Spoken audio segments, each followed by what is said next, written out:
minuman, wah enak-enak banget. Padahal orang itu memang orang miskin. Setelah selesai ini rombongan begal ini ambil wudhu, kemudian sholat, kemudian makan, istirahat. Setelah selesai dia pamit, Pak, mohon maaf saya izin pamit, ingin melanjutkan perjalanan. Padahal apa? Sebetulnya niatnya pengen rampung.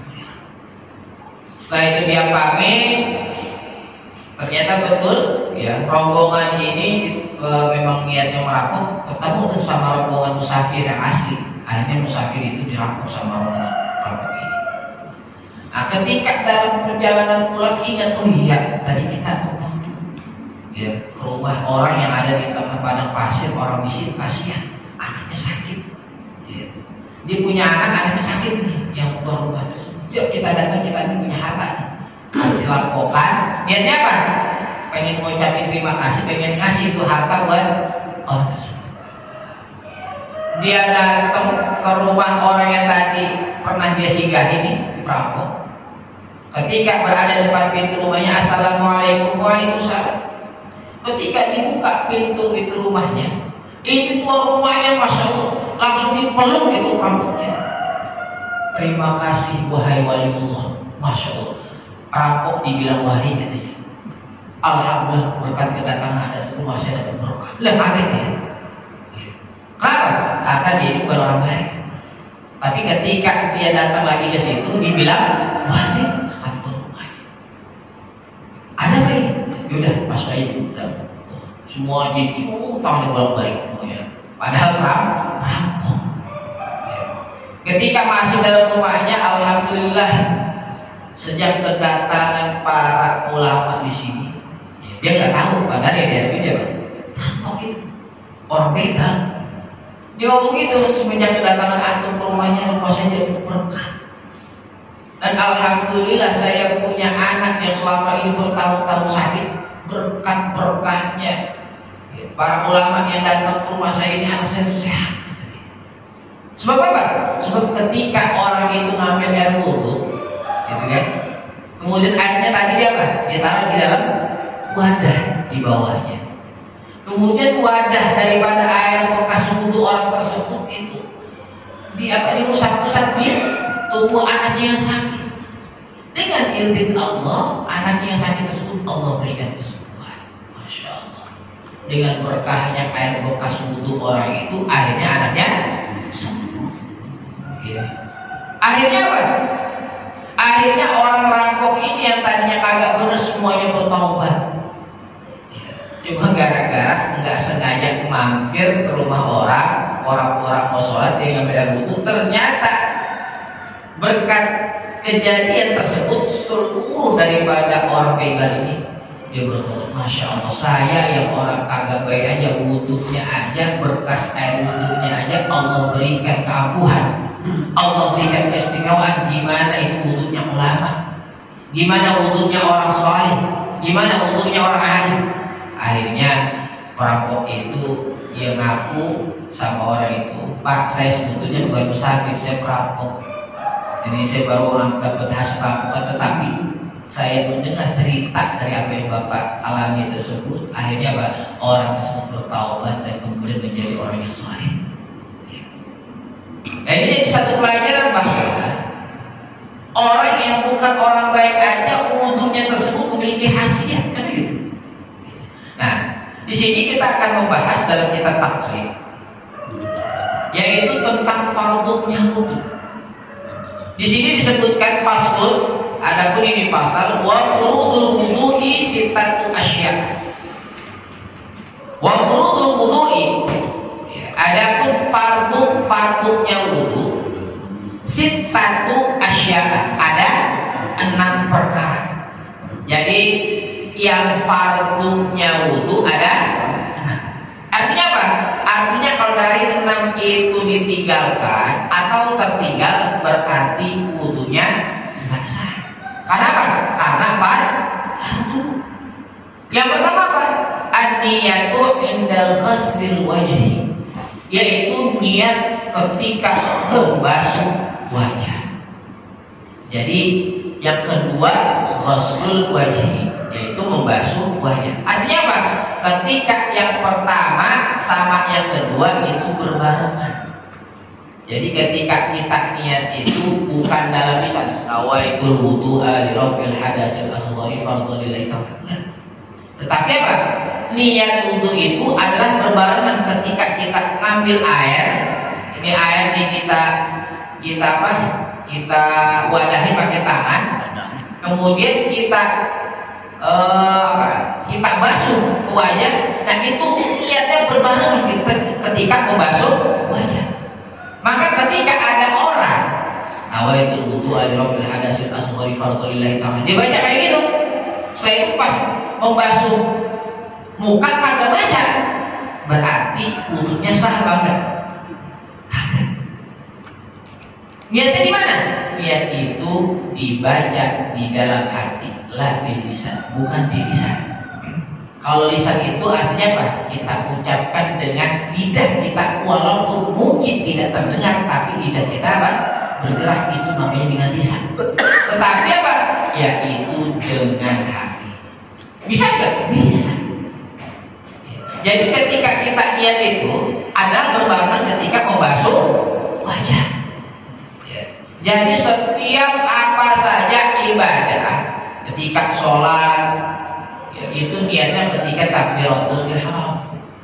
Ketika mandi, itu ketika kita mengguyurkan air yang pertama, itu kita niat mandi dan lain seterusnya.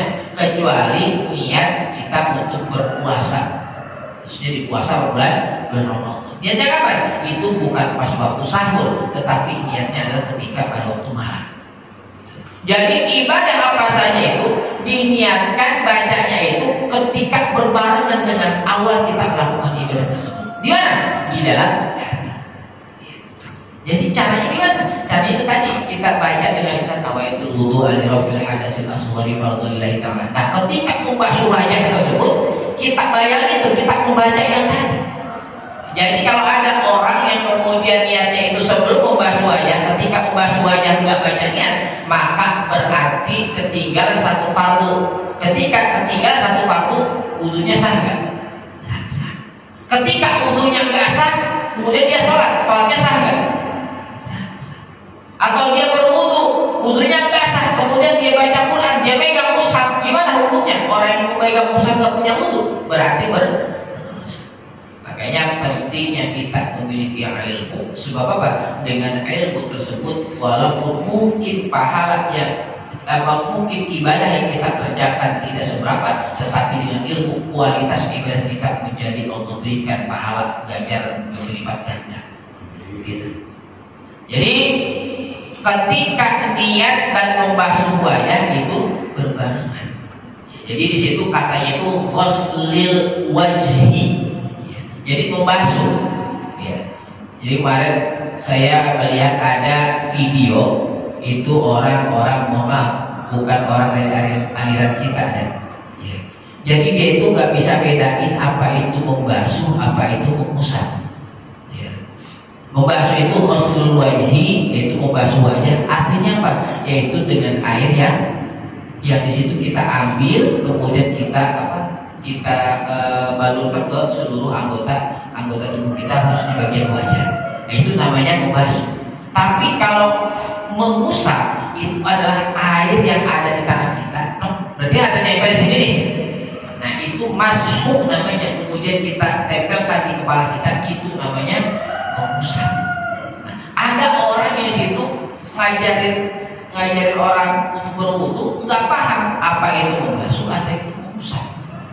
Nah, itu yang kedua tadi adalah ghuslul wajhi. Jadi yang pertama dan yang kedua barengan, niat sambil juga dengan apa?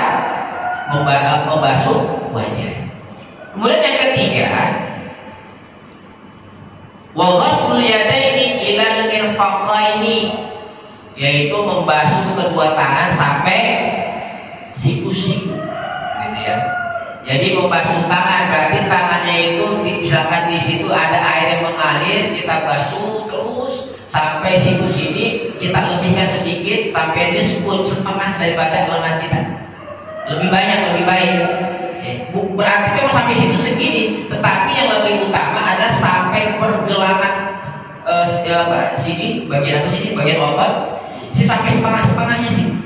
Gitu. Nah itu adalah yang disunahkan daripada Rasulullah Sallallahu Alaihi Wasallam. Jadi yang ketiga adalah yaitu membasuh kedua tangan sampai sini. Dan itu juga kita harus hati-hati. Misalkan kita wudhu, kalau kita wudhu dari air yang kurang dari 2 kula, ya kalau misalkan dihitung ukuran 2 kula itu berapa Ustaz Hariri? Sekitar kalau misalkan dihitung persegi itu di sini 1 meter, ya 1 meter, 1 meter, 1 meter, dan ke dalam juga sama. Akhirnya lebih daripada itu. Misalkan ada air di dalam ember, gitu kan? Embernya ada 1 kulah nggak? Ada 2 kulah nggak? Nggak ada. Maka air tersebut nggak bisa kita kemudian masukin tangan kita, ya. Kemudian kita berwudu, maka disebut air itu menjadi air musta'mal. Yang mana air tersebut menjadi air yang suci tapi tidak mensucikan. Berarti sah nggak wudunya? Gitu. Juga hati-hati ketika kita ambil air wudu, ya, misalkan di keran, kan kita nampungin air di sini nih. Ketika kita nampungin, misalkan ada air yang lagi netes habis wajah tersebut, ya, habis wajah udah kita basuh, kemudian kita membasuh yang lain. Nah, di antaranya ketika kita menampung air atau membasuh wajah misalkan 3 kali. Nah, air dari wajah ini kan berarti kalau misalkan jatuh itu air bekas wudu. Kalau misalkan di situ masuk ke dalam air yang kita tampung di sini, kemudian kita dari air ini kita basuh ke muka kita, maka air tersebut menjadi air musta'mal. Nah, jadi hati-hati juga. Makanya ketika wudu kita hati-hati nih, jangan sampai air yang ada di wajah kita kemudian jatuh di dalam air yang ada di dalam tangan. Kenapa? Kalau sampai jatuh ke dalam tangan tersebut, airnya ini kurang dari 2 kula, artinya apa? Airnya tersebut ini menjadi air musta'mal. Gitu. Nah ini pentingnya fikih, kita memahami fikih dalam kita beribadah. Nah, itu yang ketiga. Yang ketiga adalah membasuh tangan, kedua tangan sampai siku. Kemudian yang keempat, wa mashu ba'dhi rasi, yaitu mengusap sebagian kepala. Nah ini katanya mashu bukan ghuslu. Berarti apa? Berarti air nih yang kita dari keran, kemudian air itu nempel di tangan, kita apa? Kita tempelkan dalam ke kepala kita nih. Apa? Ba'dur roksi, sebagian kepala. Tetapi di situ tidak dengan kata apa? Dengan tidak kata rambut, gitu ya. Tetapi apa? Kepala. Jadi kalau misalkan disebut kepala berarti yang ada di sini. Atau dalam ulama mengatakan minimal 3 helai. 3 helai rambut. Ilok dah kita begini, 3 helai kagak dapat. Kan begitu? Masa ilok kita pengen hitung, minimal saya 3 aja dah, saya hitung dah 3. Kagak. Begitu. Yang penting apa? Langsung aja begini. Gitu kan? Ya. Jadi wa mashu ba'dhi rasi, sebagian kepala. Jadi ketika kita ini ada air yang nempel di tangan kita, kemudian kita usapkan di kepala, misalnya begini, ini air kita usapin sebagian kepala, gitu. Itu adalah yang fardunya. Kalau kesemuanya, ya, keseluruhan jami'ah rasi, itu masuknya adalah sunnahnya wudu, begitu. Jadi ini yang fardunya dulu nih. Fardunya wudu tadi yang pertama adalah niat barengan sama membasuh wajah, yang ketiga membasuh tangan sampai siku, yang keempat mengusap, bukan membasuh bahasanya. Berarti apa? Mengusap yaitu dengan air yang nempel di tangan kita. Lah kalau kita bahasanya tadi dengan membasuh, berarti kepala kita basah itu semuanya. Ya, kita celupi dalam air, itu namanya membasuh. Tapi ini enggak mengusap, gitu ya.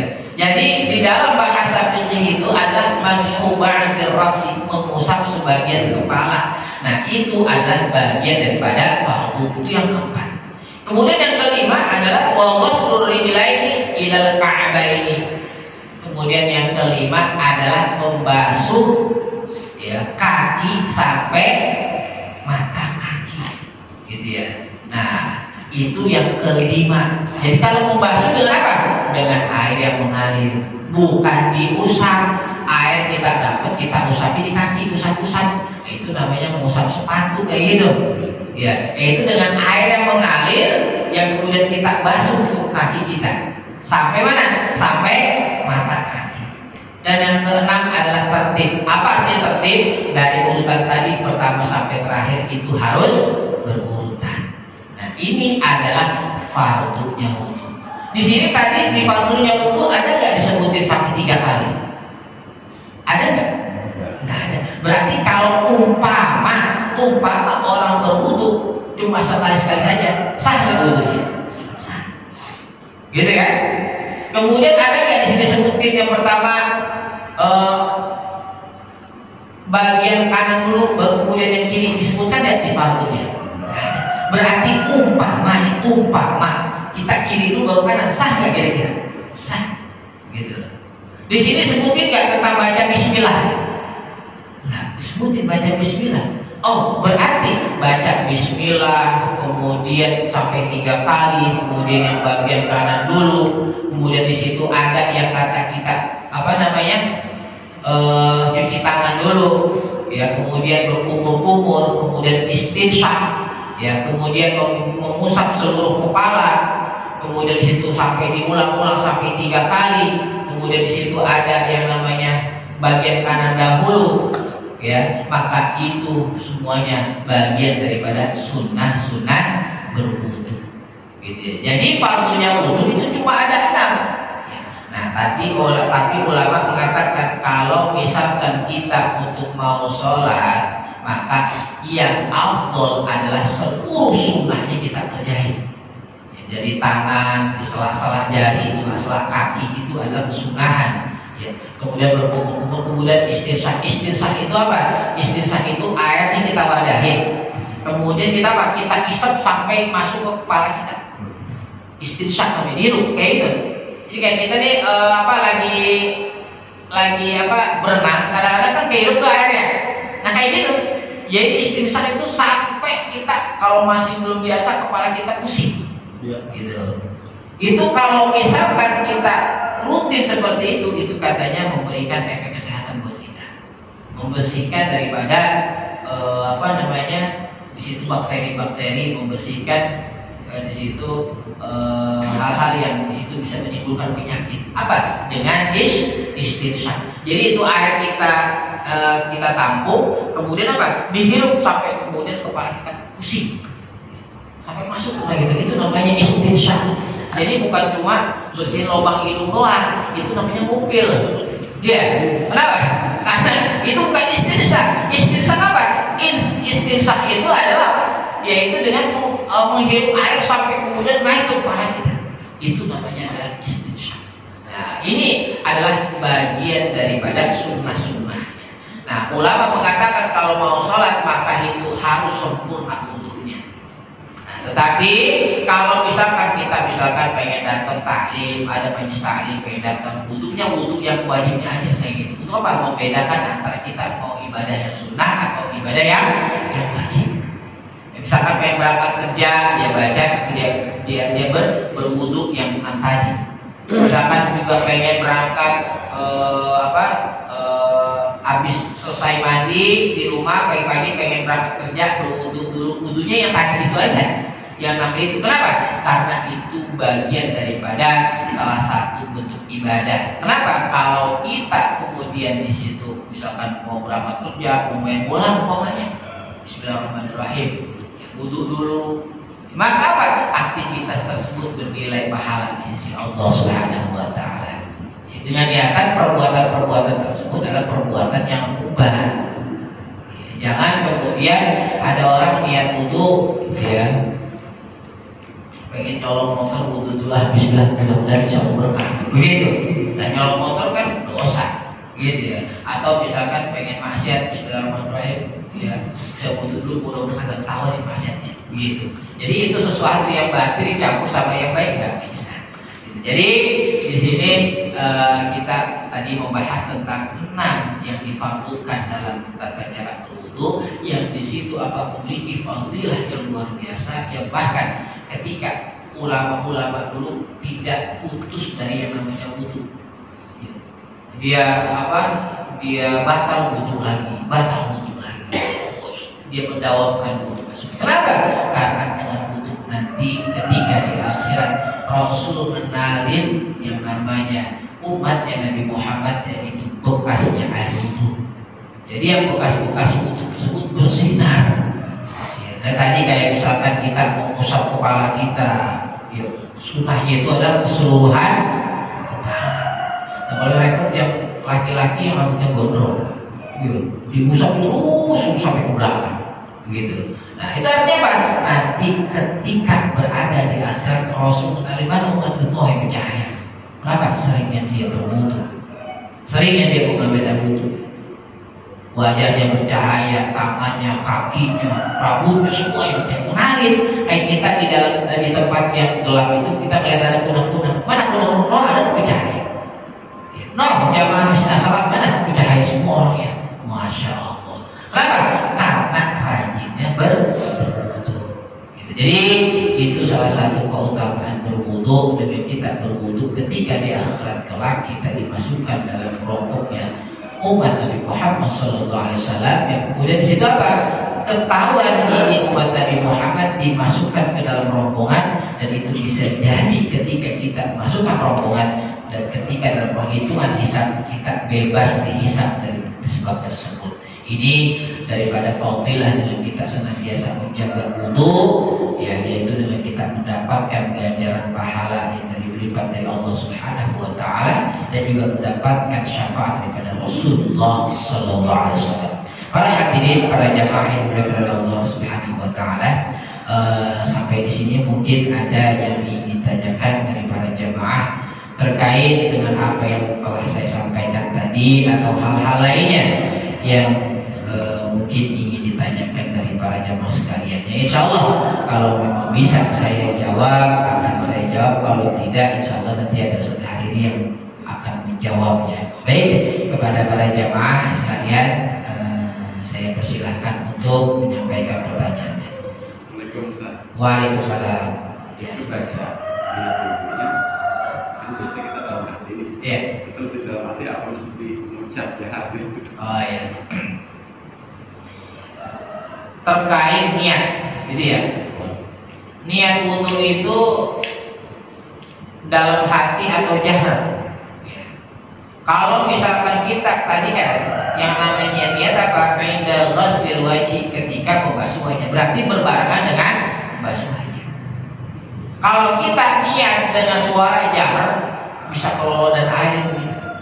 Iya kan?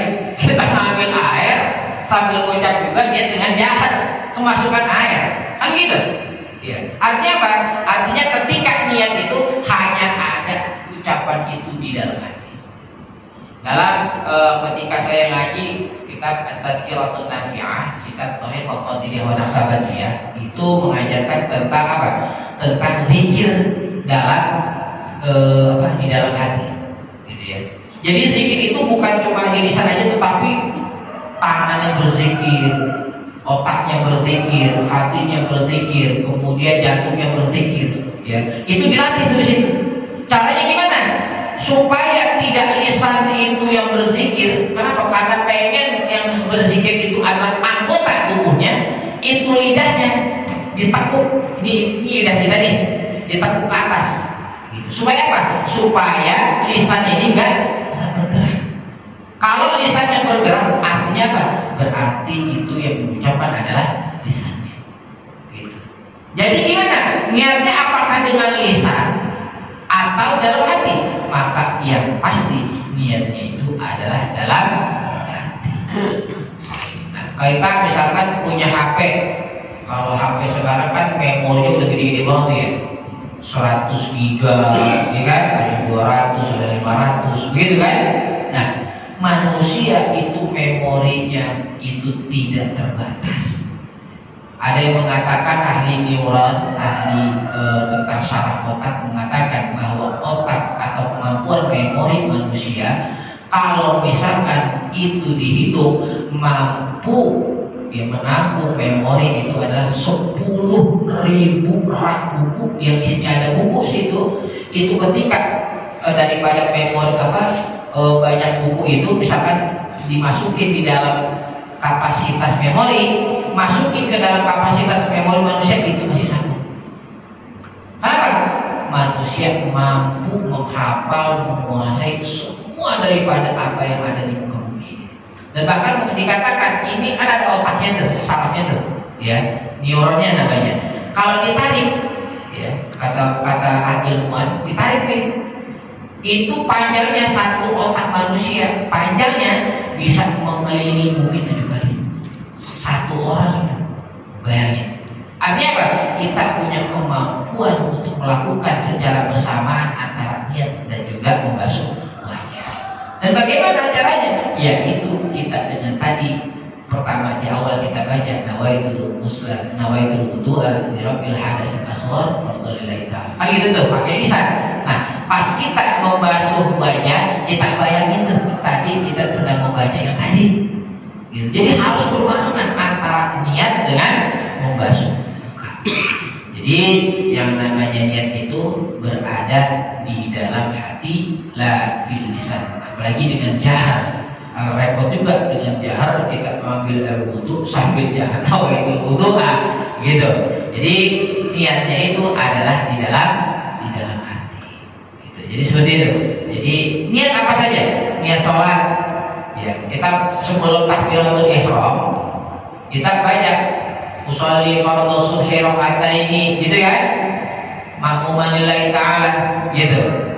Kemudian Allahu Akbar. Pas Allahu Akbar kita kagak niat yang sebagaimana tadi kita baca. Berarti kita membaca niat yaitu dalam kaidah fikih. Berarti kalau enggak baca niat karena niat itu adalah fardunya, berarti sholatnya sah. Makanya ketika takbiratul ihram ketika kita mengucapkan Allahu Akbar, kita sambil baca juga nawai usolli fardhu subhi dan seterusnya. Jadi mana lisannya mengucapkan takbir, hatinya membaca niat. Gitu.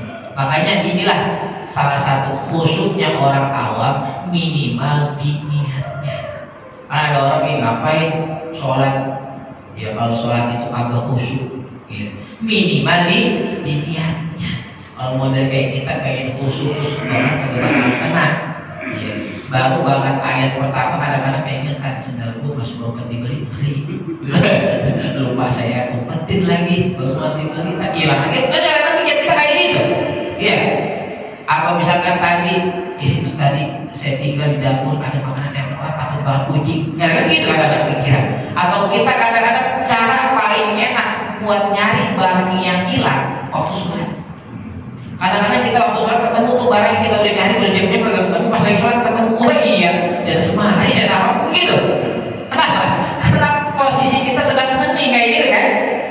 Walaupun gitu tetap salah kok, sholat kita sah. Yang penting niatnya ketika takbiratul ihram kita baca niat untuk melaksanakan sholat. Jadi gimana niat itu? Jadi niat itu berada di dalam hati, berbarengan dengan awal ketika kita melaksanakan satu ibadah.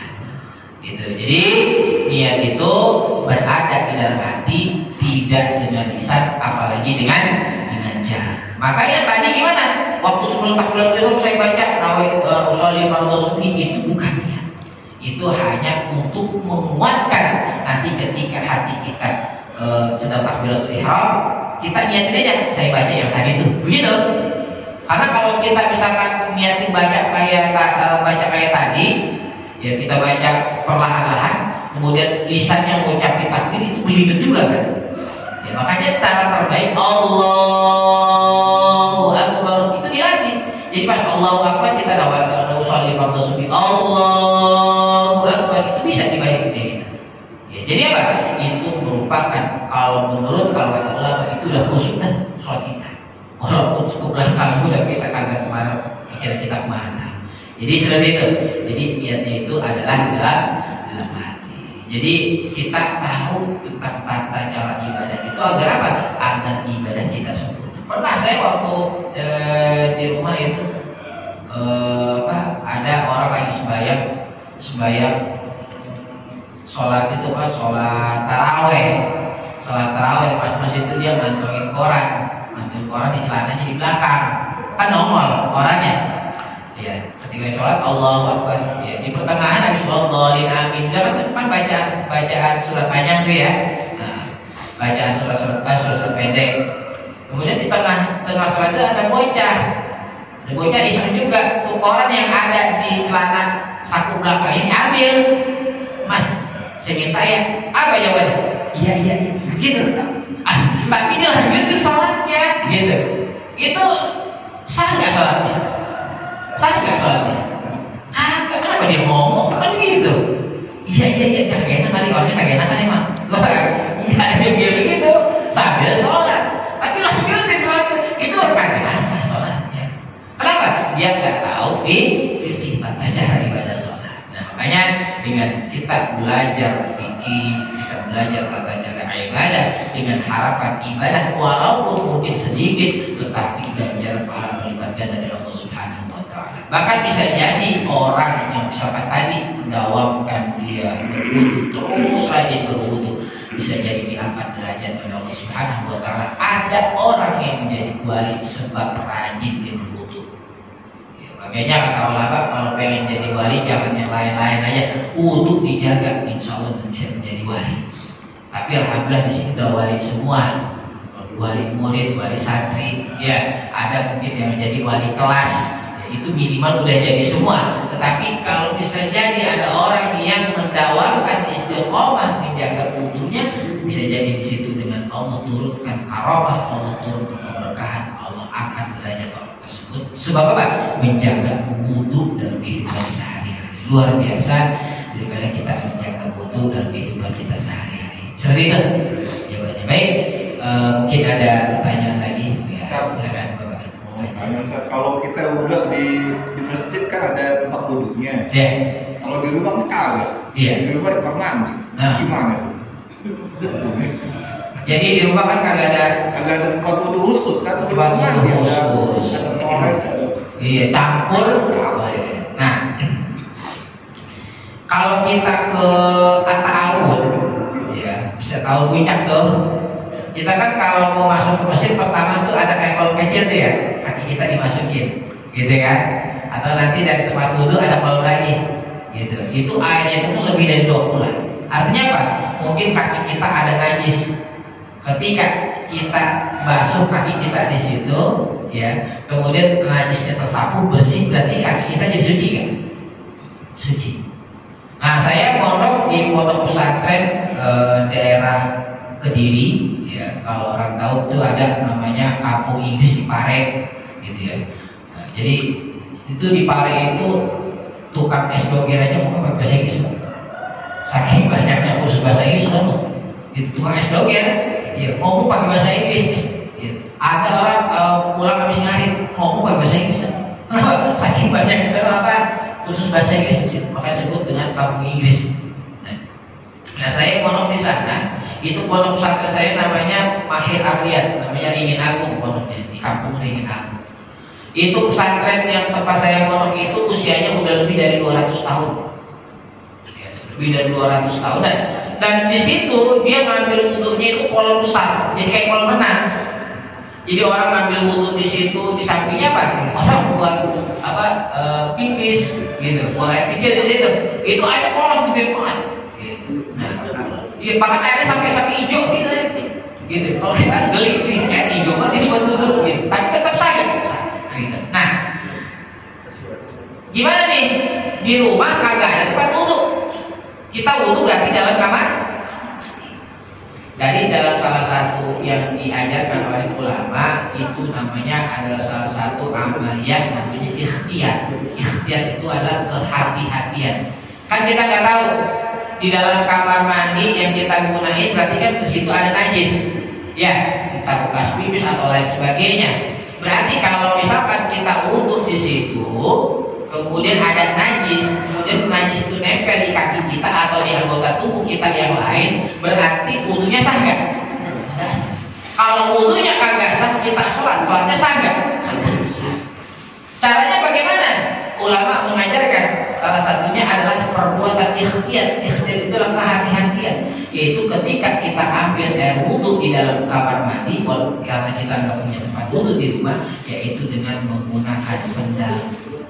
Kita pakai itu sendal jepit. Kalau orang tua dulu kan begitu, di dalam rumah kok pakai sendal sih? Kenapa?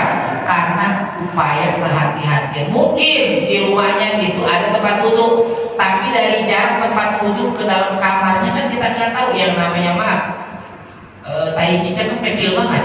Itu kalau udah kena kaki kita, berarti apa? Itu najis. Dan kemudian wudhunya batal. Tapi kalau misalkan kita pakai sendal, berarti kan ada di situ keamanan supaya kita tidak menginjak. Makanya cara terbaik ketika kita di rumah tidak ada tempat wudhu, wudhunya mana? Ya di kamar mandi. Lihatnya gimana? Ya berarti tadi lihat di dalam hati kan kalau kita mengucapkan lafaz Allah di dalam kamar mandi kan nggak boleh, kan gitu juga kan? Nah niat itu kan tadi dilafalkan dengan lisan apa enggak?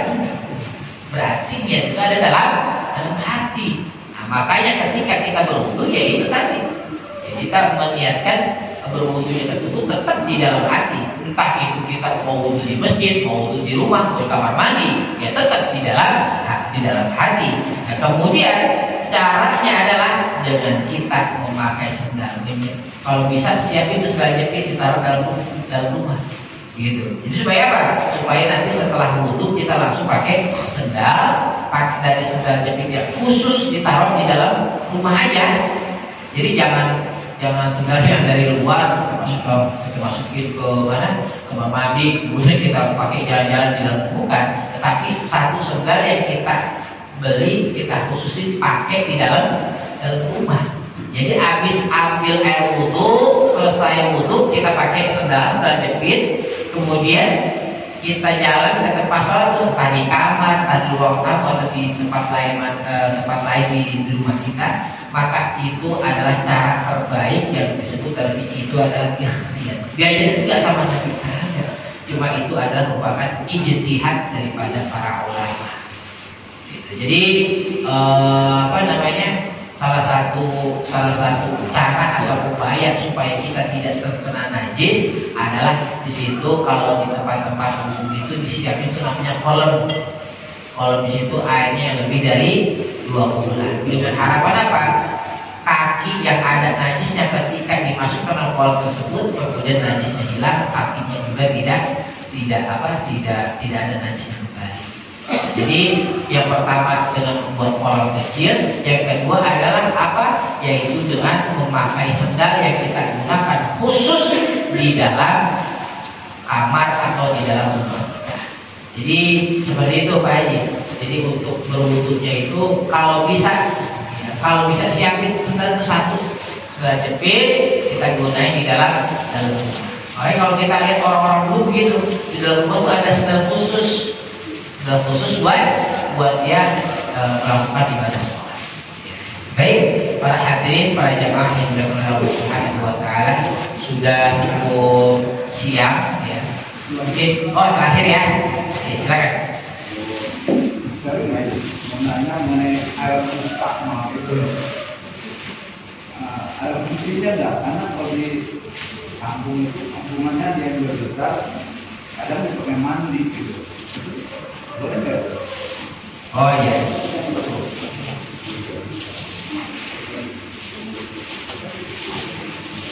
Jadi ada kolam besar dipakai buat mandi, dipakai wudhu juga.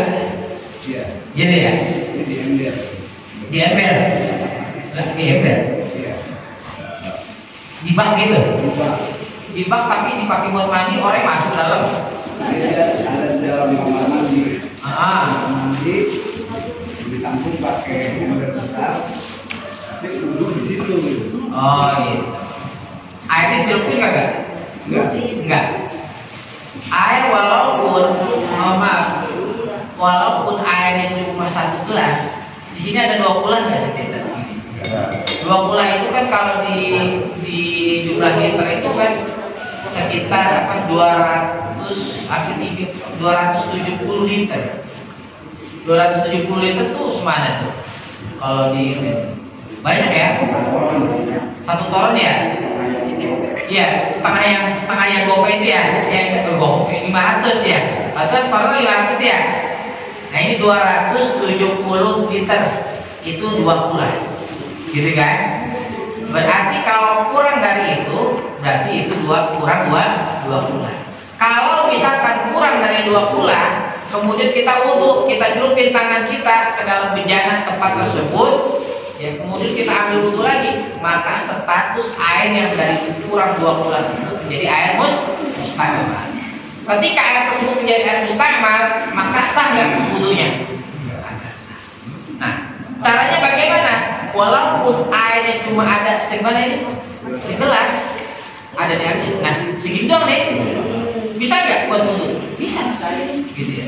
Contoh ini air cuma buat minum doang nih. Kalau kita hitung, caranya bagaimana? Air tersebut dikucurkan untuk mencukupi khusus buat anggota tubuh kita untuk mengambil air tersebut untuk berwudhu. Nah, itu bagaimana kalau ada orang yang gunain itu ember buat mandi, buat wudhu? Nah, itu yang dikhawatirkan begini, itu ember posisinya lebih tinggi atau berada sejajar di bawah kita atau bahkan di bawah. Khawatirnya kalau kita mandi, kalau kita cebok, ya kan, air itu muncrat kan. Ketika air muncrat masuk ke dalam ember itu airnya kurang dari 2 kula, maka apa air tersebut bisa jadi air itu menjadi air mustakmal atau air yang bukan najis. Berarti boleh nggak wudhu di ember itu? Kagak. Makanya orang dulu kalau naruh air itu di dalam tempat yang tinggi, supaya ketika wudhu ada tuh, kalau dulu pakai apa sih tutupnya tuh, pakai kayu ya, dicopos dah tuh, airnya ngalir, pada air itu masih sedikit itu. Nah itu cara terbaik untuk kita berwudhu supaya airnya air tetap suci tetapi mensucikan. Kayak air teh, ini misalkan air teh ini air teh suci nggak? Suci, tapi tidak mensucikan. Kenapa? Karena air teh ini khusus untuk diminum saja. Contohnya kayak gini. Nah, alhamdulillah manis ya. Nah, jadi kayak gitu. Jadi kalau misalkan ada orang kita di rumah ya, kamar mandi itu kita pakai apa? Pakai ember.